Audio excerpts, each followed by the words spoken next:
Thanks for checking out this film review from the Dead Man's Party podcast. You could find our full archive of every unedited show if you subscribe to The Skeleton Crew on iTunes, Spotify, Podbean, or wherever you listen to podcasts. Be sure to support Dead Man's Party on Patreon. Link in the description. Enjoy the review.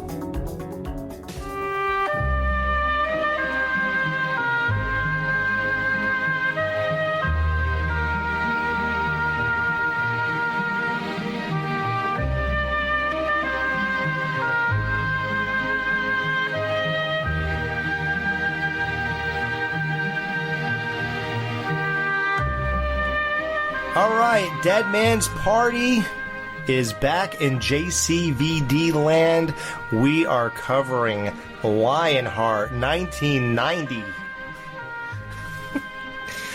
I'm with the two guys in black unitards. My name is Al, and here is one of them who is neck deep in a half-filled pool or something. I don't know. Chris, what's up, Chris? Hi. Again. Yeah, you gotta come up with something besides hi. I got nothing. Sorry, I got nothing. Yeah, we had a long week, all of us, I think. And I'm with the guy who... We are the kings of 1990. Yeah, we love reviewing movies from 1990. Go back and check how many we did that with. And we're with the guy who just went through a racquetball window. The Ghoul. What? I don't know if I want to fight you or fuck you. Oh, that's what everybody says to me. Thank you. That was a good one. Yeah, this is Lionheart. This is on the top tier of Van Damme's movies. Anytime somebody talks Van Damme, this is always in the top, I'd say 5 to 7, maybe. Is it because his movies get progressively worse as you go in order from when they were released? More or less. Some people are not into his big budget movies. Like, this was picked up and released by a big budget studio and given like a real release in theaters and all that good stuff, but it wasn't like that when it was being filmed. Like his success from Bloodsport and Kickboxer hadn't fully blossomed yet, yeah. Right, okay. And then by the time he was filming this, they knew they had something, and they said they got a better distributor, and they... So, yeah, some studio snapped it up and was like, oh, we'll put this out. Mm-hmm. Yep. Okay. Director Sheldon Tish. Writer Stefani Warren. Van Damme is a writer in this movie, and Sheldon is a writer. Couldn't tell. Starring Jean-Claude Van Damme. Harrison Page as the annoying, rambling Joshua. No, I was kidding. No, he's another one of these guys. He's like Buddy and just one of the guys where you could either love him or hate him. Yeah. So we'll figure out what you guys feel about that. Deborah Reynard, who is Cynthia, his brother's ex-wife, or I guess, what's it called? When you're, sister-in-law, yeah. No, when the person died. Widow. The widower. Oh, widow, yeah. Ex-wife? Because he's dead. Who? No, Cynthia. Oh, wow. She looks like the other girl these days. I got totally confused. No. Oh, yeah.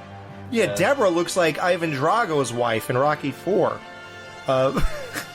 Bridget Nielsen? Yeah, Bridget Nielsen. She's a poor man's Bridget Nielsen.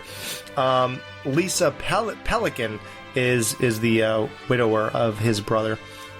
Ashley Johnson is Nicole. Wow, that's what she looks like now? That little 5-year-old girl? Yeah, I was going to say that later. Do you see this? Yes. Wow. Keep going. You got 2 more. Brian Thompson is Night Slasher. Yep. And we have Michelle Quisi. You skipped over somebody. Oh, you want me to say that name? Please, for me and Ghoul, please. Vojislav Goverdarsia. How's that? That's actually better than I thought. I'm trying. I'm doing it phonetically. Ghoul, he conveniently skipped over that one. He just said phonetically. Michelle Quisi, as everybody knows, Mustafa, one of the two guys chasing Van Damme in this movie, he is actually Tong Po, and the guy that Chung Li stomped on his shin and it popped out of his skin in Bloodsport. And after this movie, they had a falling out. Oh, he was in Cyborg. He just did stunts, I guess. What did they fall out over? Do you know? Is there anything major? Yeah, so Van Damme... Because he thought Van Damme was taking too much shine away from him. No, I don't think he expected shine. Michel Quisi... Michel is actually a man's name in wherever the hell he's from. So he actually got married during the filming of this, and Van Damme needed a car. And he was not, like, registered or something in America. Whatever the thing was, he couldn't buy it himself. I don't know the details, but I do know that. So he told this guy, if you could buy it for me, I'll give you the money. And it'll be under your name, but here's the money. So Van Damme gives him the $14,000 or whatever it costs. Michel Quisi's wife started talking to him and saying, you know, you really help this guy get his career going. And when Van Damme started these movies with Michel, who's basically involved in all of them at this point, he said, if I get really famous, I'm going to take you with me and I'm going to give you 50% of my money. So Van Damme said this apparently to Michel. So here we are 4 or 5 movies later. And Van Damme really hasn't made good on his promise other than kind of putting him in these B roles in these movies. He said, you know, you're really not... His wife got in his ear and said, you're not doing this. So instead, he kept the car. And he said, I'm not giving you the car. And he goes, what do you mean you're not giving me the car? He goes, no, you didn't make good on your promise. And I'm asking you to do this, that, the other thing. And you're saying no to me. So good, I'm not going to give you the car. And that'll be like something you're giving me for doing this. And then they got really pissed at each other and basically stopped talking because of that. So this was their last movie they ever did. Years down the road, I think this guy got divorced and all this other stuff, so this girl wasn't in his ear anymore, and they began talking again. But yeah, this was them being done after this for like 10, 15 years. No shit. Now, did you read this, or did this guy tell you this when you met him at that convention? I saw an interview with the director of this movie, and there's a whole video about the reason these two split up. Oh, okay. So that explains why he was in all these movies, though. Oh, yeah. Okay. Yeah, they were together through the whole process. Yep. No shit. Yep. Yeah, so Billy Blanks is the African Legionnaire. Okay, so, yeah, you wouldn't really know. Billy Blanks is in this movie? Yeah. Ghoul, do you know who Billy Blanks is? No, I'm looking him up right now. Do you remember those Tybo fucking commercials that used to be on? Oh, no shit. The black dude? Yeah, that's Billy him? Blanks. Yeah. Oh, my God. So, this movie has the most bizarre opening scene ever. I love this opening scene. They're under a bridge. Van Damme's brother is in some kind of drug deal. He's surrounded, like, by a circle of guys. I don't know why he thinks he's in a good situation here. It doesn't... That just tells you right there something's wrong with this situation. And he's, like, testing out the coke he's being sold by, like, rubbing it on his gums or something. I guess he's waiting for him to go numb. And then he says it's sugar or something. This is sugar. Yeah. These guys, like, they already planned on killing him, I guess. So they have cans of gasoline with them. They start pouring it on this guy. Like, why do we have no backstory? Why are you killing one of your customers? What's the problem? I was so confused, yet entertained still when I was watching this opening scene, because I was like, who are these people and what the fuck is going on? They just doused him in gasoline and then light him on fire, and he is just engulfed in flames. Like... It's like it's out of another movie. Yeah, an old 1981 movie. Michael Myers and Halloween 2. A holiday movie. There are people out there that love that reference. I've seen it. I know. Oh, they love when I get aggravated. People hate listening to me. So, yeah, this guy is engulfed in flames, and he goes running headfirst into a brick wall. Dude, he is running around and wailing like a fucking retard. It is hilarious. And somehow he lives through that. He lives. Who is he like Sandman? Did he remember to stop, drop, and roll? Must have. Right, Ghoul? Isn't that... He didn't take too many lessons, though, because, like, when they show his body in the hospital... Oh.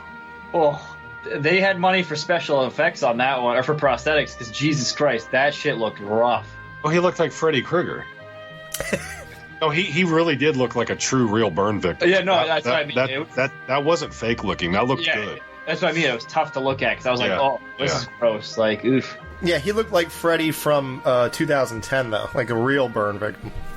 Sidebar, I know people shit on that movie, but they really did make Freddy look like an actual true burn victim in that movie. Yeah, but I do prefer the pepperoni pizza Freddy. Fuck you.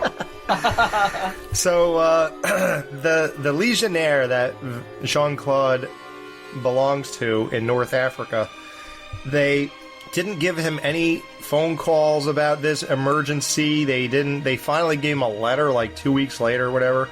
And he's pissed off. He's like, why didn't you tell me? He goes, all you need to know is what we tell you, motherfucker. You don't have to know nothing. And then, and how much of an asshole is the guy running the place, right? Doesn't he have that face you just want to fucking punch? Oh, yeah. Yeah, absolutely. God, I hate that guy. And the guy that plays like his main muscle or bodyguard or whatever, you know who that is, all right? He's through the whole movie. He shows up in the middle. Oh, the Iron Sheik? Yeah, dude. I have it in my notes. I call him the Iron Sheik. But you know what else he was in, right? Tango and Cash. Oh, okay. No. You might be right, but he's the guy in Rambo 2 that is shocking Rambo when Rambo's hooked up to that thing. He's the one that's cranking the dial. Oh, no shit. Yeah. Yeah, he is kind of properly cast. I'm not sure if I like his haircut and Tong Po's haircut in this movie, but Tong Po's haircut, can we just talk about that for a half an hour? So it looks like his hair, it looks like his hair's kind of burned off at some point. Oh, and the goatee. I get you don't want him to look like Tong Po, but trust me, he doesn't anyway without that makeup on his eyes. But yeah, he just looks bizarre. That hair, that bowl cut he has is fucking awful. Dude, you're like 35. Why is your haircut like that? So he kicks the shit out of these guys in the Legionnaire. Yeah, they take him outside. They're trying to put him in a doghouse or something, basically. In the desert. Yeah. He just beats the fuck out of him. I love that he uses the sand in the eyes. I feel like we don't get that enough. Yeah. But then when he's beating the shit out of him, he uses he hits one of these guys with one of those green military ammo crates. Now, I don't know if you guys ever held one of those before. Mm-mm.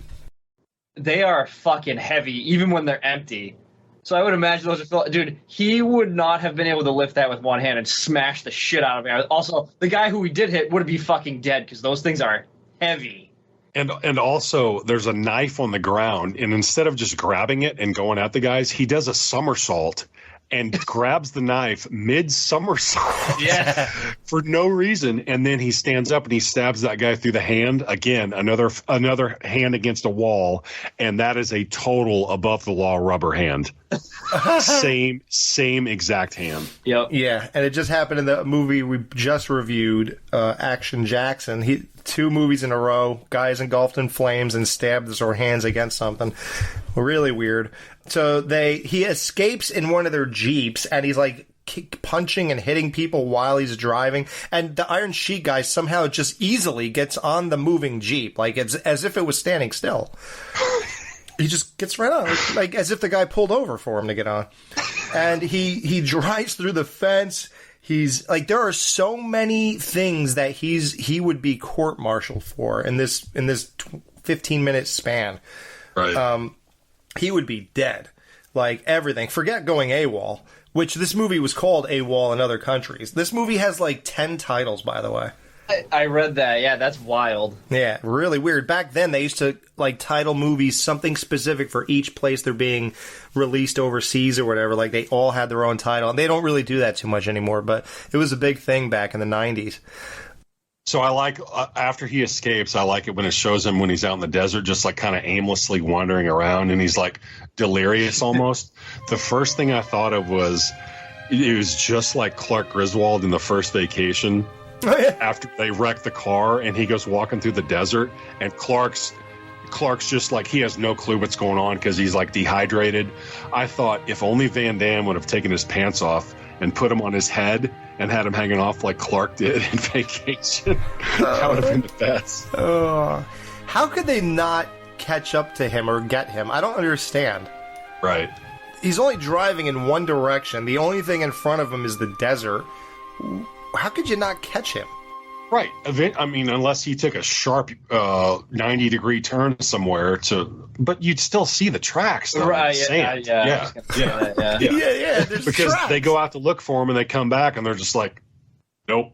Yeah. And he's so excited to see the ocean. And I'm like, oh, there must be a ship or something waiting for him. There's nothing there. What are you going to do? Paddle to New Zealand? Hey. Oh. So he goes on this random boat, which a guy just assumes he works there, and he's like yelling at him and telling him to shovel coal into the fucking furnace like he's on Titanic. No, they have to show that shot of him shirtless shoveling coal into the fucking furnace just so you can see how fucking jacked he is. Yep. Well, I guess they had this conversation, apparently. Like, although every time we see the guy talking to Van Damme, he's just screaming at him. But apparently, he told him that they're going to L.A. at some point. And then Van Damme gets to the top deck again, after he was just told not to. He stares at the skyline of New York. You see the Twin Towers. Beautiful shot. That was really good. Yeah, I always love Twin Tower shots in movies. And it's weird. When I was on my Van Damme kick in 18, there's like 5 movies of his with the Twin Towers in them. Really? Oh yeah. Why do you love that? So when you watch documentaries of 9/11, you can laugh that they're not there anymore? What? Dude, you are sick. What the hell kind of joke is that? Boy, are you drunk? Sadly, no. I can't blame it on that. God.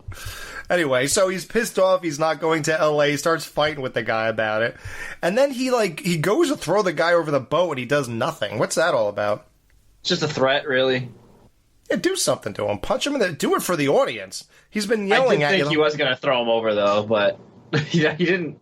It's a movie. You're the guy who fights people. We want to see you kick him in the throat or something. Fuck some people up. Take a couple of his teeth. Yeah, entertain us for 5 seconds. And that not to jump too far ahead, but what you just said, that's kind of my whole hang up with this movie. It never fully delivered on the badass shit I wanted to see. Like even the fight scenes, even the final one, I felt was lacking somewhat in like the grand way that like Bloodsport and Kickboxer were. The fight scenes, I wanted every time the fight was over, I wanted more. Like I wanted to have seen more. Yeah, what do you think, Ghoul? Because this movie was based. It's a fighting movie, literally. Right. That's why I was so pumped going into it. No, I agree. It's like, what was this rated? I didn't catch. Is it G? It's not. As I said, there's no way this is an R, right? Well, they show his ass. It might be. Well, that's also a Thank requirement God, the saving grace of the movie. Yeah, I was like, because if this is rated R, then they did not capitalize on it because there should have been way more. Like he should have been like straight up fucking killing these guys in the fights. Like, yeah, it's rated R. I just looked it up. I don't know how. This is rated. That's crazy. Yes, I know. That's bullshit. It's probably just because I guarantee you, language probably got it to R. Probably just threw a couple of fucks in there. Yeah, because back then, if you said fuck more than like 2 times, they had to slap an R rating on it. Yeah, so that's probably what it is. Because like, no, there are times like, especially like the pool fight scene when he's almost getting drowned. I almost expected him to like reciprocate that on the guy and actually like drown him or like put him in the water and then just like snap his neck or some shit. Yeah, but instead he knocks him out with a uppercut elbow. He lands in the water, and then you see this fucker pulling him out of the water. Yeah. Like, dude, leave him there. Let him die. Who gives a fuck? He's supposed to be like just such a do-gooder in this, though, because what he's fighting for, yeah. Here's where we have to... It's a compromise now. It couldn't be said enough. I mean, his name has the word fucking heart in it. So, look. The point is, the guy's saying, Lionheart, you got heart, man. Don't ever lose that. That's what makes you different. And when he's like, nobody gives a motherfucker about you, motherfucker, but you. You got too much heart. That's your motherfucking problem. And all that stuff. And then, think about the whole movie, dude. He's going to where his family was engulfed in flames. Then instead, when the doctor tells them, yes, they were captured and they're in custody, it instantly turns to, but you should be concerned more with the widow and the child because they have no money and he left them with a stack of bills and blah, blah, blah. And the whole movie is not based on fighting, oddly enough. This was deliberate. The guy who wrote it wanted to show that Van Damme has far more depth than Arnold and Seagal and Stallone. And he wanted to show that he could actually act and not like Stallone and Cobra, where that's like the most wooden acting in the world. He wanted to show that Van Damme is capable of much more because he started to be typecast really quick after Kickboxer and Bloodsport as just some action guy who could not act at all. And they really had to change his image. And he worked closely with this Sheldon guy, and they worked on that. And then Sheldon also worked on Double Impact with him, and he directed that too. So think about this. Like, this whole movie is based on the subplot of getting money just for this family. Like, think about it. His character doesn't want to fuck this Brigitte Nielsen girl. He doesn't want to hang out with them in their limos or in their nice, beautiful places. It's all about, I'm not here for this. This is just for my family. I'm not here to fight for you or to make you guys money. I'm doing this for my family. That's all this is about.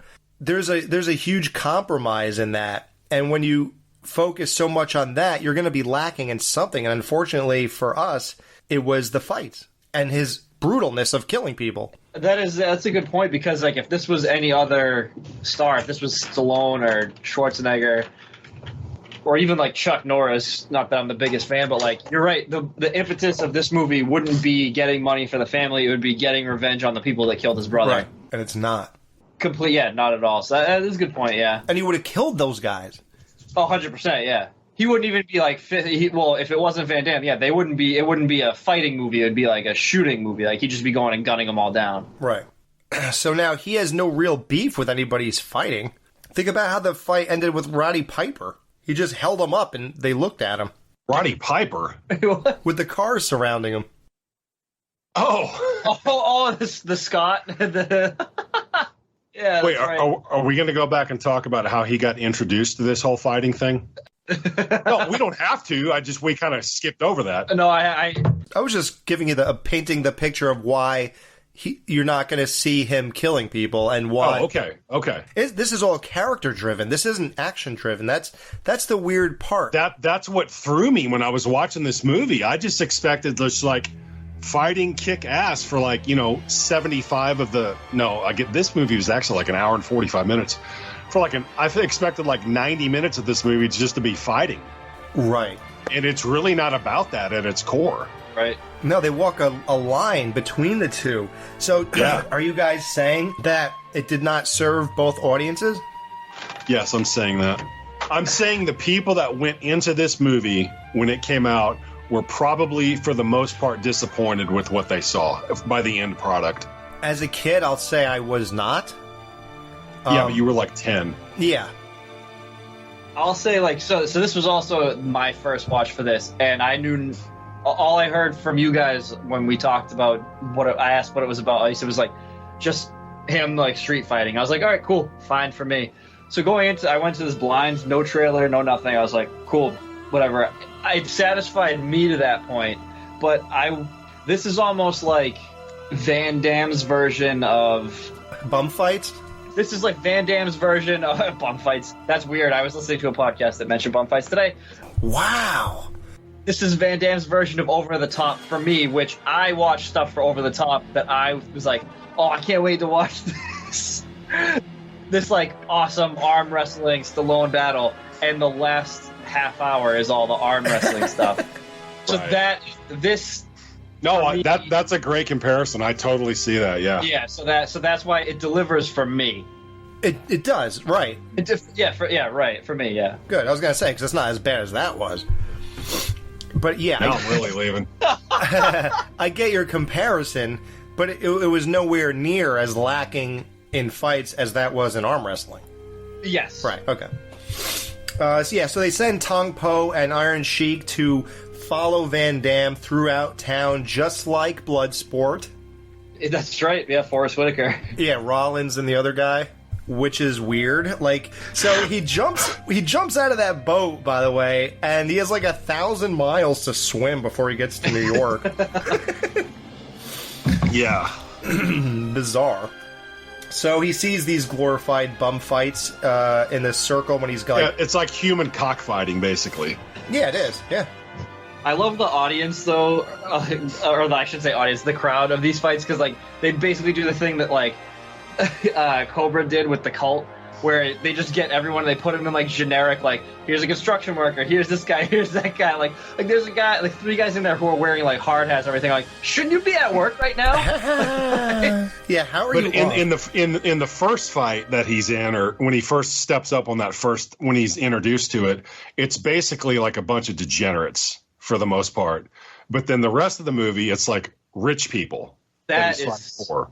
yeah, I got Because there's like this underground thing going on for rich people where they have those fights going on. I was gonna say, should I ask the question now or should I wait till we get to that point? I don't care. Go ahead.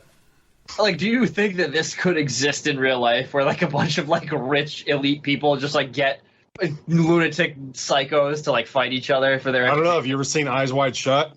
I haven't, but I do know some. All right, anyone with money is just so shady. Anyone who's got like glass shower doors is probably into this stuff. Look what Michael Vick was doing.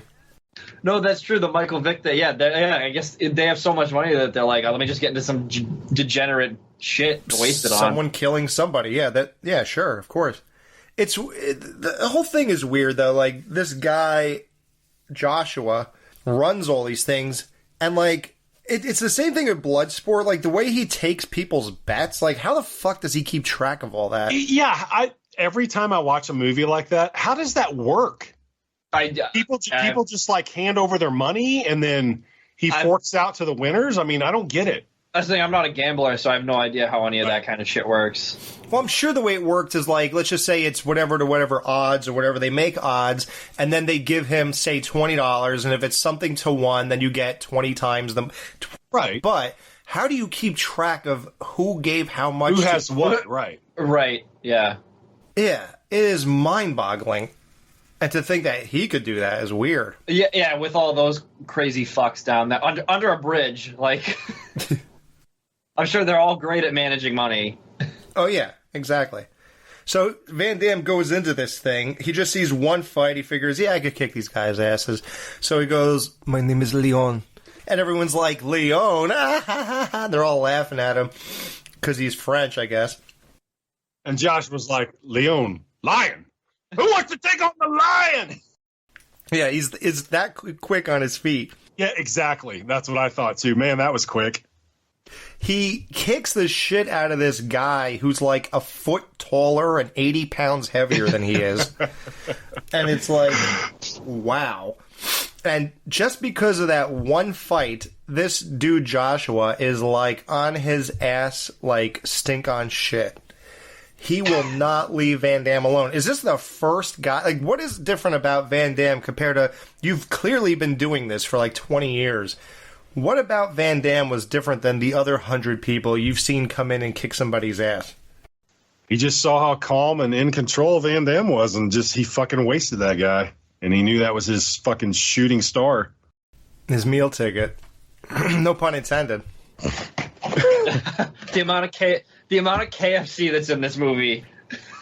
Oh, fuck. Yeah, how racist is it? I got that in my notes for later. Well, there's that. It's not just him.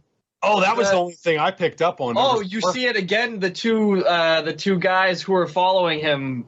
They also, there's a shot in their little like stakeout zone where there's like 4 buckets of KFC in the back. Oh, wow, well, I missed that. Okay. At least it's not racist anymore. It's just product placement, I guess. He's also offering him the piece that he was already eating. So Night Slayer from Cobra is in this movie. He's Bridget Nielsen's bodyguard. That guy has such a weird, distinct looking... His face is just like carved out of granite, dude. Yeah. His fucking jawline. Jesus. I want to make a case. He's more terrifying in like a business suit attire than he is as the Night Slasher. He just doesn't make sense. That guy in a suit. It's terrifying. Now, he's someone, if you want to circle back to Action Jackson, that kid who kept fainting when he saw Action Jackson, now that would be someone who they should have had in a role like that, if you would have had someone fainting at the sight of somebody. 100%. Yeah, so Van Damme meets up with these two. Of course, when they meet up, they're already having their own fight that he could watch. And he gives this woman endless attitude from the fucking second he sees her. She's like, Leon, French? And he goes, what difference does it make? That's like, dude, I just fucking met you. Can you not be a dick for 5 seconds? Like, this is the first communication we're having. He is just reluctant to be in their presence from jump. And she wants to fuck him as soon as she lays eyes on him. And that you can see it. Yeah, and I like how resilient he is about it too, because he's just like, it's adding to your point, Alex. Like as far as like character driven goes, like he's not all about just like fighting and fucking. He just is here about the money to support his family. Right. So in the first fight, it's just basically a bunch of homeless people under an overpass. But in the next one, they're in like a parking garage, basically? Yeah. And there's just a bunch of rich people. They're watching that fight, and that blood gets splattered on the rich bit. And she licks it off her tits? She's into it. Wipes it off her tits and licks it.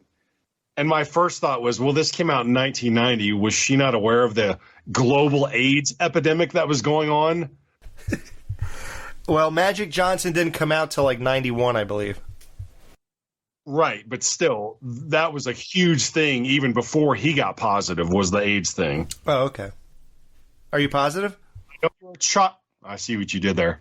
I know you're a child, but yes, it was before Magic Johnson. Oh, really? So it was going around before him? I thought that was the big... Yeah, he was the first person to get HIV, yeah. I know he wasn't the first, but I thought that was the first time it became like a major topic. No! Hell no! Ryan White, Ryan White was a big deal. Magic Johnson was just like the most famous person to get HIV. Right. So we get to this guy in a black leather vest, like the bartender from Nightmare on Elm Street Part 2. And he beats a guy up, and then he's all ready to fight another person within minutes. Like, even boxers take like 3 to 6 months to prepare for their next fight. This guy kicked a guy's ass, and like 6 minutes later, he's already fighting another guy. And I don't care how tough you are. If you're doing like street fights like that with no kind of padding on your hands, you're going to crack a knuckle or fracture your wrist or something. It's science, man. At the very least, your knuckles are gonna be skinned, so you're just gonna have bloody, raw, swollen. Exactly. Yeah, just raw. It's gonna fucking sting like a motherfucker. Yeah. He had no recovery time. He's like, I need to recover, and she's like, just make like it's one, like the other fight lasted longer. Well, I mean, if you think about it, that is a good point, but still. Yeah. Just make believe the other guy lasted longer. That's all, and that'll get you through the next one. So. Van Damme, so he tells Van Damme, you're so pretty, and he does Pat's line, I don't know if I want to fight you or fuck you.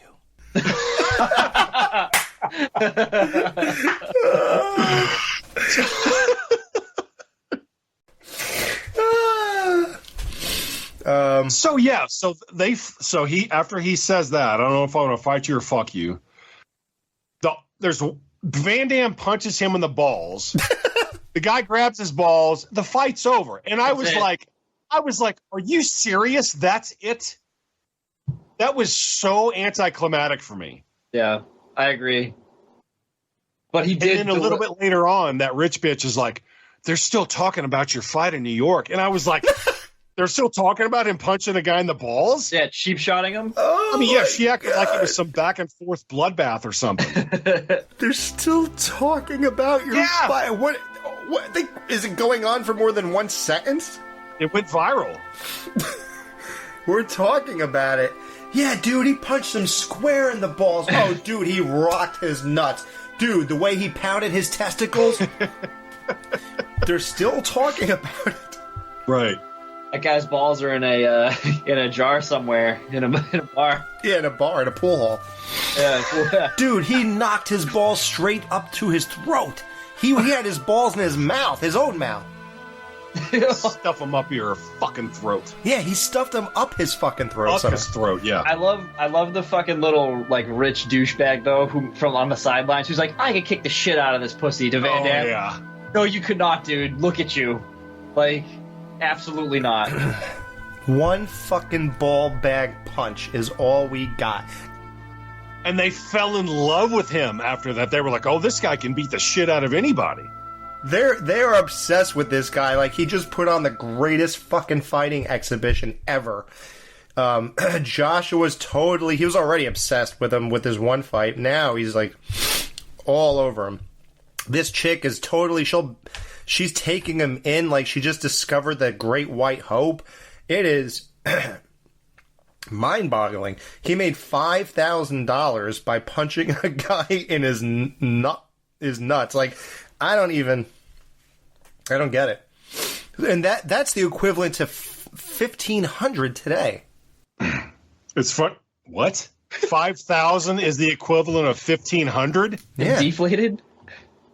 Alex, you're not realizing what you're saying. No, 15,000. Dude, I'm telling you, my allergies. I can't see what I'm writing. Like, my eyes didn't see all the zeros. It's deflation. So everyone in the back of this limo right now is ready to bet their kid's college fund on him, all from that one bum fight. One dick punch. I was gonna say, I got my next note after that is this little gang fight.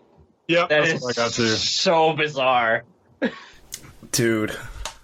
You don't like my phone, man?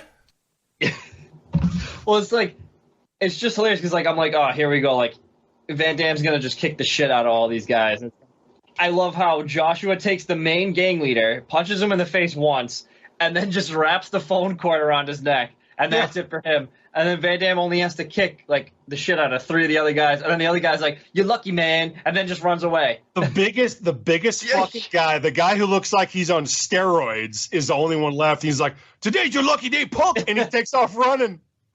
I was just dying, though. Like, Joshua just punching the main, like, the gang leader in the face and wrapping the cord around. I was like, and then he makes a call while he's still fucking wrapped around his neck. Yeah, it was funny. It's like, what's happening here? Yeah, Joshua getting involved in the fight was really weird to me. It kind of takes the punch out of Van Damme doing it. Literally. Yeah, it was weird. This was another fight where you think you're finally going to get what you want out of this movie, and they somehow find a way to cut it short and dangle the carrot in front of you again by having the one guy say, you're lucky, man. Like, why did we need that? It's just like to show, like, oh, he's scary. Like, who cares? I want to see him kick ass. Yeah, like that guy who ran away would have at the very least put up a fight. If he's willing to fight people in a gang and he's that big, he's willing to fight people on his own. Like, come on. Oh, Van Damme should have just punched him in the balls and the credits rolled and it was over. Wait, so is Van Damme's the whole thing is kicking, right? And is the ball punch, does that come back in any other movie? Yeah. Bloodsport. Well, he does it in Bloodsport, which is before this movie. Right, okay. So the newer Mortal Kombat games, Johnny Cage, who is basically modeled after Van Damme, one of his, like, famous moves is this insane nut punch, which I feel like has to be, like, some sort of, like, honor to that. Mm-hmm. So that's why I think, like, I respect the nut punch just for that, just because I love Johnny Cage. Well, Van Damme finally stops treating Joshua like shit. They shake hands, and then he says he'll get him to L.A., which in the very next fucking cut of the movie, they're in L.A., like, you went from one end of the country to the other side, and you have nothing to tell us about this trip? Would you guys walk there? You have no transportation, you didn't get on a fucking flight, nothing. How did you get to L.A.? They both had $5,000 each. So what'd you do with it? They probably, I mean, I don't know, I wasn't there, but I can't imagine that flights were that expensive back then. No. But you couldn't just have a fucking airplane cut? Anything? Nothing? You just show up in the next scene, you're walking through another neighborhood and it's LA now? I feel like they probably had enough traveling scenes with the boat and everything. They just I had to think about that for a second. I was like, oh wait, they just showed palm trees. I guess he's in California now because they didn't like make that explicitly clear. No. So they get to the hospital. His brother fucking died of his injuries. Like I said, the police have him in custody, and it's weird because when they did the original cut, that's an ADR. If you notice, the guy's not actually saying that on camera, and it's because that was not the original intent. It was that they're still out there, and then somebody said that we have to just kind of nix that so nobody's upset that Van Damme's not going after them. That makes more sense, yeah. Yeah. So I like how the doctor tells Van Damme immediately that because that guy died, he has left his family severely in debt due to unpaid medical bills. You don't tell someone that in the fucking hospital. No. It's not like checking out at a grocery store. It's not like, okay, you're walking on the hospital, here's your receipt, pay us, please. Right. Basically, he's telling them, I want you to pick up the bills that this family has left us holding the bag with. So he keeps ignoring Joshua again. Now he's pissed off again. He's a moody son of a bitch, man. Joshua's like, hey, man, hey, what's going on, man? What happened to your brother? And he just walks down the stairs, doesn't even acknowledge the guy. Then he goes to eat again, and this motherfucker shows up again. And he's like, what's wrong with you? You got nothing better to do? And then he goes, all right, fine. Help me find this house. And somehow walking once again, these two don't steal a car or nothing. They've walked from fucking New York to L.A., and now they're going to just walk all through L.A. to this woman's house. Like, oh. Everything's so unexplained. He meets this little 5-year-old girl who turns out to be the daughter of his brother. So as soon as I saw that little girl, I immediately recognized her face from something, but I could not put a finger on what I knew her from. It was driving me insane. She was the younger daughter, or the newer addition to Growing Pains, right? Yep. So once I looked her up, and I saw she was the kid on Growing Pains for like their last season or two. Yeah. I thought, that's it. But I know you weren't even born at that point. But I did watch Growing Pains for the first several years, but by that point I had stopped watching. But I would see the commercials that were on all the time, so that's how I knew her face. So that's what I knew her from. Wow. All right, what's the next part? My throat's starting to hurt me. Let's see. Chris has to take over. I had the note of him like walking around the city being sad with the weird cheesy sax. I was like, just so out of there. The saxophone was fucking fantastic. Yeah, and then them at the bar getting drunk. Yeah, he gets absolutely shit-faced. He gets trashed. And then after that, Joshua like almost has to carry him to the car. Yeah. Then they go to that building, that apartment building or whatever it is that they end up spending the night at. And by the time they get there, Lionheart's fine. Like, he's walking around. He's just looking around. I'm like, yeah, you 10 minutes away and you sobered up completely? All the bright lights. Yeah. And then then he wakes up and... the next morning and that bitch is doing lat pull-downs on that fucking wheat machine. She fucking burned his clothes. He can't get out of bed because he's naked. You burned my clothes. She gives him a robe, and thank God he doesn't fully put it on until he goes to the bathroom and we get a full shot of his naked backside. He was so drunk, she undressed him without his knowledge. She's easily the biggest piece of shit in this movie. Like, everyone in this movie is unnecessarily mean to everyone else. Like, the brother's wife immediately hates him. And she blames him for being into this drug thing. He goes, no, I lied to the cops, and it was really him, and I covered for him. She goes, well, yeah, see, that's bad too. He would be better off in jail. And you're the reason he was out and then kept with the drugs. So if you told the truth, he'd be in jail, which is what I'd be happy about, because now he's dead. So, like, it's like no matter what angle he takes on explaining this history of the brother and him, she's going to hate him for it, no matter what he says. That's that typical trope, like the "you abandoned us, we're gonna fucking hate you" kind of thing. Yeah, I wanted my husband in prison while I was pregnant. Yeah, right. But because of you, he was kept out of jail, and that I hate you for that. Right. So it shows that rich bitch taking him shopping for clothes. Ugh. I don't know if you guys are familiar with Pretty Woman, Julia Roberts. Vaguely, yeah. There's a whole scene in that movie where Richard Gere takes her clothes shopping on what the fuck is that famous strip in Hollywood? It doesn't matter. It takes her clothes shopping. She's getting like wined and dined by all the people, trying on all these clothes. And this was the same scene. It was just gender flipped, where he was trying on all these nice clothes. Oh, Rodeo Drive, I think it's called.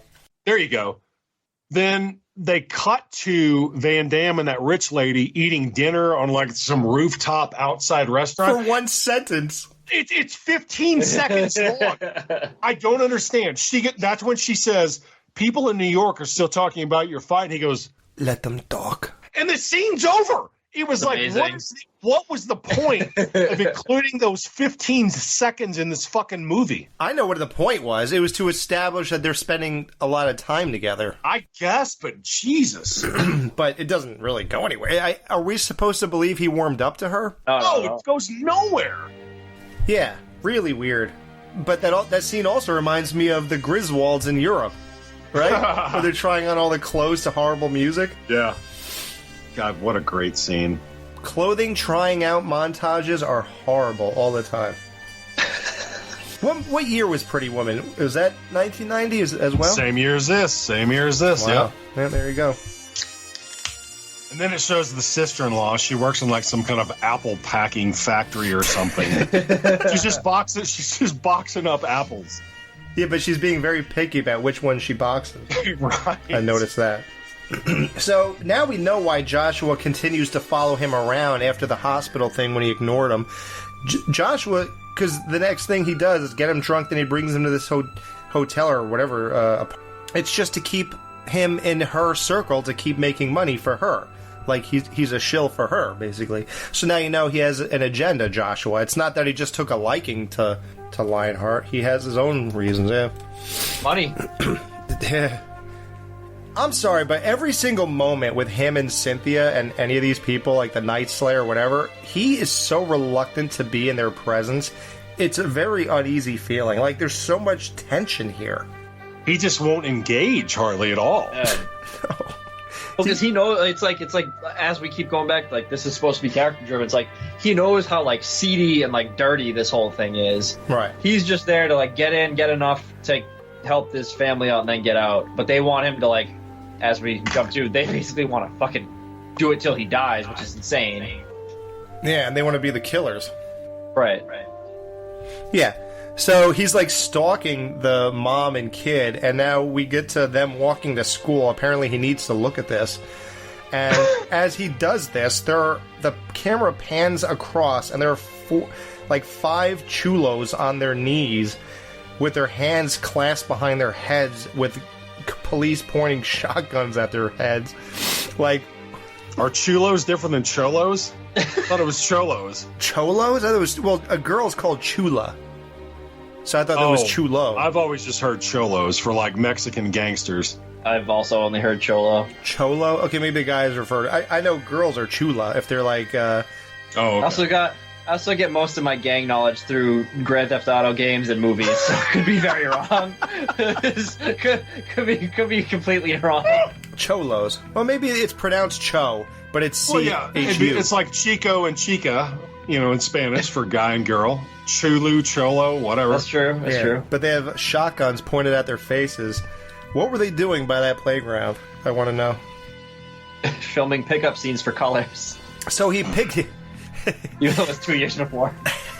He picks up a basketball from a... Was Matt Wiesel one of those guys? He picks up a basketball from a girl who's covered in fucking dirt from head to toe.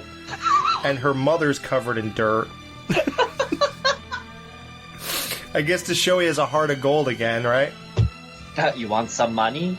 And she'll even say thank you. It's like she can't even speak anymore. They're like feral. Yeah. Maybe her tongue didn't come through custom.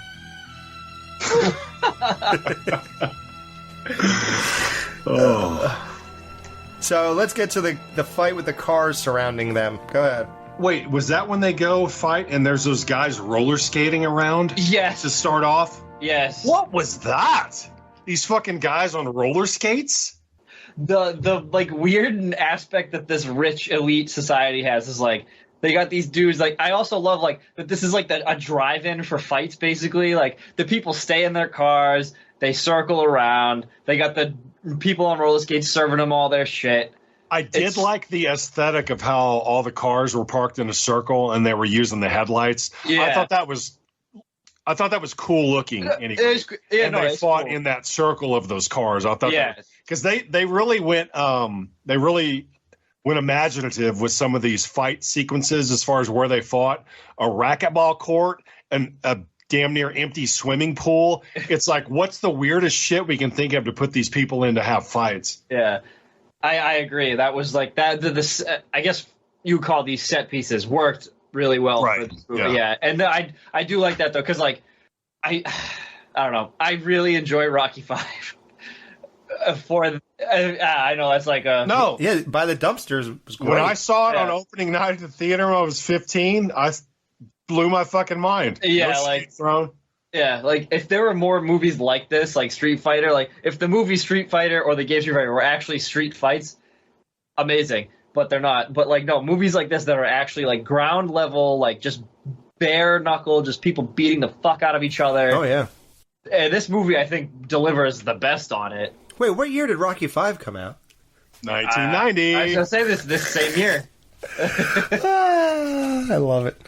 Unreal. Would you donate your car to this thing though? Like, why would you park your car at a place where someone's probably going to get thrown through your fucking windshield? Well, I was going to say, I doubt they thought someone was going to get thrown through their own windshield. Plus, like knowing how rich these people were, this is probably just their like their Saturday night car. Like, yeah. So Roddy Piper is in a fucking skirt, kilt. Imagine if it actually was Roddy Piper, though. That'd have been so much better. Yeah. I like how the guy acts like he wants to shake his hand, and then he pokes him in the eye like the fucking Three Stooges or something. No, don't shake his damn hand. Yeah, he pokes him in the fucking eye. What a coward. Should have done that fucking... He does the face rub. Oh. That they would have done that if they'd have made a spoof of this movie for sure. Oh god, somebody should have made a spoof of all the '90s action movies. Oh, fight movie. Like where was that? A spoof of all the Van Damme and fucking Seagal movies. Jesus. Well, I guess Hot Shots Part Dukes had their chance, but they didn't go much further than Rambo's. They basically stuck to Rambo for that. Yeah. Yeah, it gets thrown through the windshield. Like I said, there's a couple they fight on the hood of other cars. But then it ends with 2 punches. That's it. Not really amazing. And then he just holds the guy to some random car, and he's like, I want the money, or something. Like, why is he talking to those 2 people? It's the car that those 2 guys brought the Scotland guy in from. Okay. Yeah, he was in the back seat. That's where he comes from, yeah. So he just drops him on the ground. Was that fulfilling, that fight, to you? I think so, because, like, again, kind of like some of like the ending of Action Jackson. If this is where your hero gets the shit kicked out of him, kind of for the first time. So him getting the upper hand and being able to overcome it, and then he's like, "Yeah, I want my money." That for me. But then again, this is only my first time seeing this, so no, I was okay with this fight. I think the other fights kind of give us an impression that we're nothing but let down here, but. If it started with this, I don't think it would be anything. I think that it didn't have a great ending, for sure. Just 2 regular punches was not that. Like we were saying earlier, it would have benefited more from that R rating if they had actually shown him just like straight up like fucking killing these people. Yeah, right. So, Joshua pretends to be from an insurance policy, and he's going to give this woman, all of Van Damme's winnings. So, now they fight. They just cut in the middle of the fucking fight for the racquetball courtroom. A guy looks like he just walked out of No Holds Barred, that Hulk Hogan movie with Zeus. Like, remember when those guys were fighting, what those people looked like? No, but I can't wait to review that. I haven't seen that one. It is. Oh, you haven't? Oh, people who have seen it know exactly what I'm talking about. This guy looks like he walked out of We it. have to review that, dude. Yeah. It is. It's unbelievable. It's short as fuck. Oh, I do like that Van Damme does. He is willing to get his ass kicked in every one of these fights, unlike Steven Seagal. Yeah, absolutely. So let's give him that. But the fight's short. He kicks him through the hole. Like, who? I guess they're rich, so whatever they break, I'm sure whoever lets them fight there, they cover the costs. Josh was on the couch watching basketball, and you hear the announcer talk about Rodman over and over, and how weird is that Rodman goes on to team up with Van Damme in the movie Double Team. Yep. Fuck. Which Alex says is not nearly as cheesy and over the top as you would think it would be, right? No, it's not. That's very disappointing. It's not so bad, it's good. Because that sounds like something that would be primed for us to just dissect. I know. What a shame. Towards the late 90s, early 2000s, right? Yeah. Like 98 or something. Yeah, that's like, that time was over kind of thing. Sucks. Yeah. So the two creeps see Van Damme spy on the little girl. Two creeps. You mean Matt Wazell? No. Spied on a little girl? The Legionnaires. So then we get to that mostly empty pool fight that we were talking about where he fights Tarzan in the...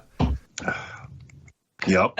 Dude, that guy's introduction. So Van Damme's in the pool waiting for this guy to show up. And then when they show this guy, he like comes up, he's like on like a hill above the pool, and he's got this long ass hair, and they just are like showing him flowing, and like the way he looks, he poses. It's so like, I'm like, what is going on here? What is this? Yeah, they're trying to build him up like he's some wild animal from the fucking Amazon. Yeah, he's like Fabio, like. Right. It's like, guys, stop trying. We're not buying it. He's just a dope with long hair in a, what's it called? A unitard? Unitard. That's what I call it, yeah.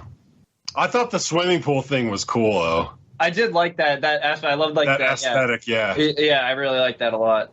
What do you guys think of how they edited that last hit, that uppercut, elbow uppercut? Love it. I texted Alex the other night when I watched it. I love it how in these Van Damme movies they'll show the same punch but chop it up, boom, boom, boom, like 3 quick different edits from like slightly different POVs and slow it down a little bit, even though it's the same punch. Yep. It's just, they do it in Bloodsport, they do it in Kickboxer. It's fucking awesome. Yeah, no, I agree. This is probably my favorite fight of the whole movie. Agree. I totally agree. Yeah. Yep, he tries to drown Van Damme, and then when it's Van Damme's chance to drown him, he pulls him out of the water. He's a good guy, man. Yeah, he's so good. Yeah. Okay, so the two Legionnaires find him in the street. They chase him down. He kicks their asses while climbing up like a fucking fire escape or something, and they break his rib. And then you find that creepy night slasher dude was following him now. And he is the worst actor. He's like, hey, listen, if you're in some kind of trouble, I think me and Denise should know about it. And he was like, I should know if you're following me. He goes, well, now you know. And it's so weird, his delivery. So they broke his rib? Yeah. Okay, somehow I missed that because later on when he keeps like, grabbing his side, I was like, what's wrong with him? Did I miss something? Apparently I did. No, I totally missed that. Dude, there was a whole hospital scene where he pays a guy not to tell anybody. I must have went to piss and didn't pause it or something. I don't know. Again, as I keep bringing those like Chekhov's whatever object. This is Chekhov's rib, like, because it comes back to play at the end. Yeah. Okay, well that makes total sense then. Yeah. Okay. So the bitch has plans for Attila to rip Van Damme apart, then hand him over to the Legionnaires. So that's a trope where like shady people like take you in and act like you're gonna be a part of something, or that they're all for you, or right, you doing something to generate money for them. They're really into you, but then they have this overall plan to like totally fuck you over at the end of it all. Which for this one, what is like her justification for wanting to fuck over Leon? A huge bet. Money, Like, yeah. So she. All right. So that thing at the end is it. It wasn't just because like he was so like refutive in the beginning of like wanting to work with them. Okay. Nope. All right. He gained a lot of notoriety in that circle. Everybody knows he's a great fighter. Oh, so she's the best too. She's gonna bet on the best of the best, and she stands more to win if he loses. Okay. Right, and she said that Attila is an actual professional, real deal fighter, not like these bums that this guy picks up from the street. This guy should have no problem kicking Van Damme's ass. Right. Okay. So, I love how when they show him getting off the plane, he's got these ridiculous glued-on sideburns, The chops. the chops, and he's holding a white cat. he's stroking a cat. Just like the fucking bad guy in Inspector Gadget, the cartoon where you never see his face. You just see him holding his fucking cat all the time. That's all I thought. Yeah. Yep, that's Attila. I guess you could be so badass that you could do something as sissified as stroking a white cat and no one's going to say a word to you. So, yeah, she's putting $250,000 on Attila. She doctors or alters a tape so that they show Van Damme Attila getting the shit kicked out of him because he likes to toy with his opponents before he kills them. And they just show that part, so it looks like he's not that great of a fighter. Then the tape cuts, and they're like, "You think he can handle him? Handle what? He didn't do anything in this fucking tape. Right. Yeah. How could I not handle him? He didn't throw a punch." I don't know. There's something about that I just didn't. No, maybe now that I got it from what I just asked you guys about what the impetus behind having Van Damme lose, so maybe that makes more sense now. Yeah, it's all about money. Yeah. Okay. And it's such a big bet that she's not even exactly good for it. And that's why at the end of the movie, they're like, "Is that bitch still out there? Don't let her leave the parking lot." She has a bill to cover now, you know? That's right, yeah. Yeah, it's a major bet. So Joshua discovers the broken rib by fooling around with Van Damme in that room. He, takes a jab at him. And he's like, "Aye!" And then Van Damme immediately talks over it. As if he's going to not notice that he did that. I wish I could isolate that noise. But we get another amazing. Every Van Damme movie should have that noise. I don't even care if it makes sense. Just put it there. It says Attila has already bagged 8 bodies. They say that, so I guess that means he's killed 8 people? Yeah. Yet somehow he's still walking this earth? He's not in prison. He's never got any legal trouble. Yeah, makes sense. Van Damme's playing Street Fighter, Attila's playing Mortal Kombat. And then we get the fight. We get the fight night, and I have written down. They're set up in a circus tent. The stands are filled with Alex and his friends. Dude, I wish I was as rich as you think I am. I guess it's either shower curtain rings or you're a fucking millionaire, huh? Wow, there's nothing in between. Stupid. Oh, God. So this bitch even lets these legionnaires watch the fight before they take him in. And Van Damme comes out there and he sees them. He's like, "What the fuck?" And he looks at her. He's like, "Fucking bitch." So it's a big thing. So they start the fight, and Attila quickly learns that Lion has hurt ribs. So he starts going to town on that spot. Mm-hmm.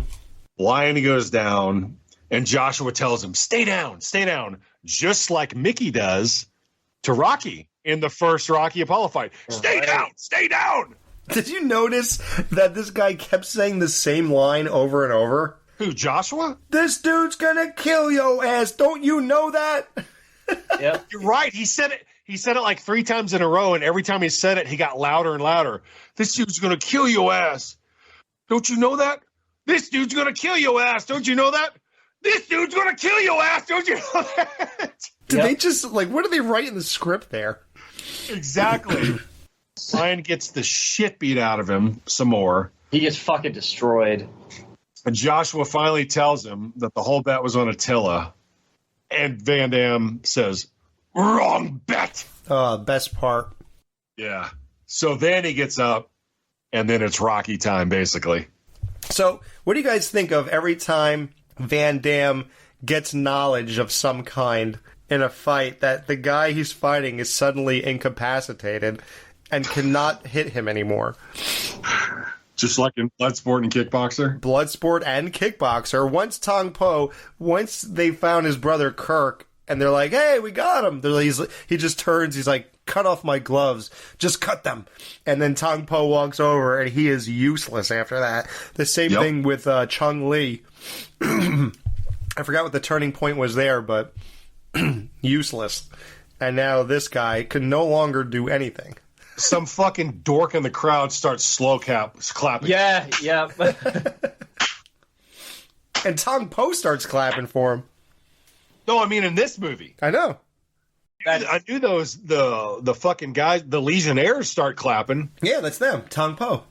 Oh, yeah, you're right. Him and the guy from Rambo. Yeah, okay. Yeah, you're right. I keep forgetting Tong Po's in this, yeah. Yeah, he just beats the bag out of this guy. I also do love, though, because, like, I expected, this being my first time, I was expecting the final fight to be the Brian Thompson character versus Van Damme. Just because of how physically imposing he is. I was like, oh, if there's a way that, like, especially since, like, they're in the beginning, their rapport is very, like, hostile towards each other. I was expecting them to be like, I was like, oh, if this is going to be the final fight, I'm fucking pumped. And it wasn't. But he does, quote, accidentally kick Brian Thompson Night Slasher, yeah. Yeah, Night Slasher in the face during that final thing, which I thought was awesome. Because he's like, because Attila gets up and he points at Van Damme, he goes, you! And then Night Slasher's like, get out there, you bury that motherfucker! And then Lion kicks his fucking face in. So good. I like when he kicks his hand. When he points to him and he kicks his hand. Right. Awesome. Why is the whole crowd cheering like they're thrilled that Van Damme's kicking Attila's ass? Surely they all bet on Attila. With the way they played it out, absolutely, yeah. Yeah, 100%. So didn't they all lose like $100,000? Probably, but do you think these people just want to see violence? They could give a fuck about money. I guess. I don't know. I've never been rich, so maybe you could tell us what that's like. That makes two of us. Not three. You have seen my shower doors. So, how do you guys feel about this end fight? Like, I know we kind of glossed over it, but are you really not satisfied? It didn't suck. It was okay. I think the final fights in Bloodsport and Kickboxer are just so fucking badass that this one just kind of feels like a letdown. I don't know. Well, he doesn't have many fighting abilities, Attila. He's just a strong man. He's just a big fucking strong ox. Yeah, right. Who just punches, really, right? Yeah. Yeah. Was there a kick at all?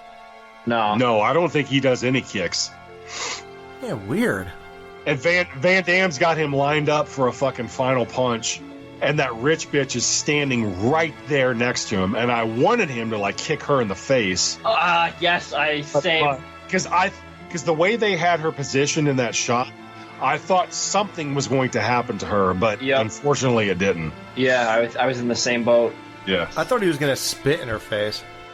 I thought he was going to do the Miyagi nose grab, though.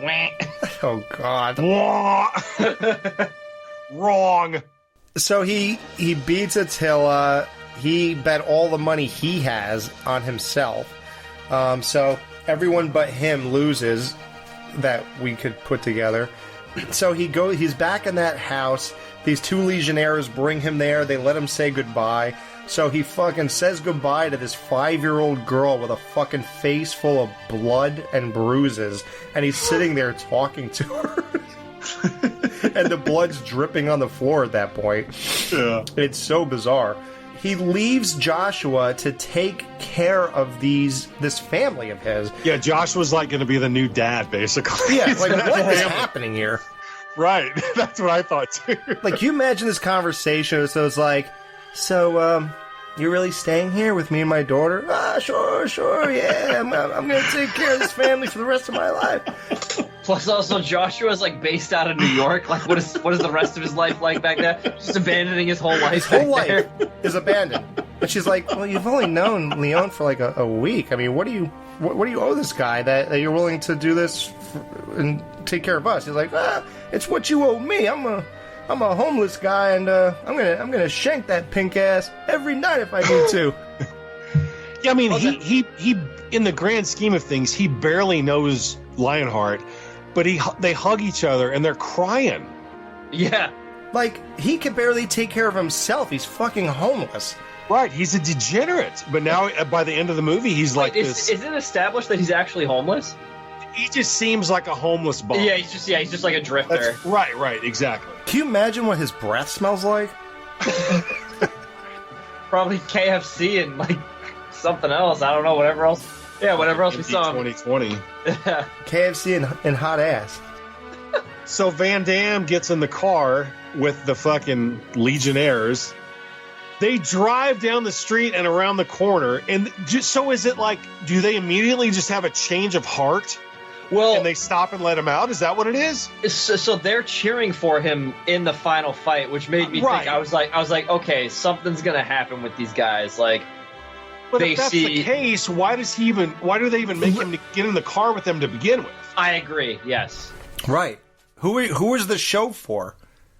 Did you just want to like have a big cool moment for the mom and the daughter? Yeah, so he could be able to run back to that family or something. Yeah, I mean, right. It's not like they were like, come with us, and then 20 seconds later they were like, fuck it, go back to them, and they let him out. Yeah, right. But it's still made for a magical, cheesy moment because he's just running back to the house. The little girl's still looking out the door, like waiting for him to come back almost, and he's running down the street like fucking Santa Claus. Yeah, Tong Po just says good luck, and that's it. Right, yeah. So is he going to start like banging his brother's wife? Where do we go with this? I don't know. We never got to see Lionheart 2. Is he going to have girlfriends over the house or anything? Is she going to mind? I don't know. It is a very strange ending, but again, it's the whole crux of the movie, honestly. Like I said, it's not about the fights, oddly enough. Yeah, no, actually, you pointing that out early on is actually... It changes the perspective in a way, right? Well, when we get to ratings, you have fixed something. Oh, so yeah, okay, so ratings. How many elbow uppercuts are you splicing together for one big final hit in a fight? Out of 5, Chris. So, like I said, I had not seen this movie since probably 1992, so it was a brand new watch to me. For whatever reason, in my head, there was a lot more fighting in this movie than there turned out to be. Not that that's necessarily a bad thing. It's just the stuff that they filled in around the fights wasn't all that enthralling to me. So, and the fights themselves really weren't that great, in my opinion. So at the end of the day, I'm glad I rewatched it. I will probably never watch this again. I'll give it a 2.5 uppercuts out of 5. Ghoul, how many uppercuts are you splicing together for one big final hit out of 5 for Lionheart? All right, so again, this being my first time going into it, I found it actually really enjoyable. Has an actual decent plot, and I didn't even intend to put this as like a pun. It has heart to it. Van Damme delivers the action as always. The street fights are cool, but could have delivered a little bit more. And I will probably check this one out a few more times. Could go up. But in this rating alone, with you guys helping clear some things up, this went from a 3 to this is a 3.5 out of 5 for me now. So, but I could see it going up higher with more watches. But the real question is, will you buy the Blu-ray? Ooh. Maybe don't do it until it's off Amazon Prime. I'm 2 to 3 more watches to decide. I was going to say, give it at least 2 watches before you. Yeah. Okay. Yeah, I'll do that. Yeah, this one's in the upper tier of Van Damme movies to me. I'll say, like, yeah, the fight stuff is a little lacking. The story, I think, is pretty decent. It's definitely different to get out of the tropes of just getting revenge on people and tracking down the killers and getting them and all that. You've seen that a billion times. Van Damme does display some real acting chops in this movie. The fights, you come to expect the capacity in which these fights are going to have. I think the only downside of this movie to me, honestly, is the tension between the characters.